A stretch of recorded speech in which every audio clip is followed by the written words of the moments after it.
summarizing with a pivot table. Once you have transferred your data into a table format, like we've done here, your table is now recognized by its name, TBL Sales. Within the ribbon called Design, there's an option to summarize with a pivot table. Clicking this button is the same as going to Insert tab and then going down into Pivot Table.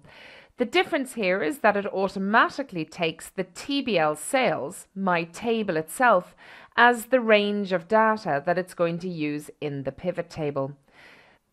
The plus side to using the name of the table as the range of cells, like we're doing here with TBL Sales, as opposed to the actual names of the cells, is if the length of your table changes, the name of the table won't change. It'll always be known as TBL Sales.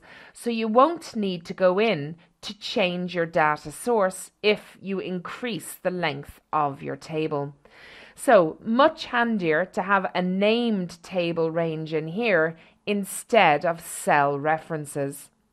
The fact that we turned our range into a table allows us to refer to it as a table here. So when we press the OK button, it inserts a new sheet to start its pivot table, but the pivot table here will always be using the name of the range called TBL Sales.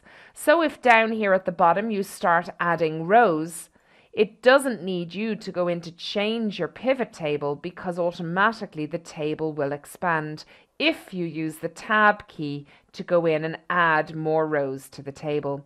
So now you'll see that our table structure has increased down as far as row 100. It's still known, if I go into the Design tab, as TBL Sales, which means any pivot table that I've made will automatically update to see those changes.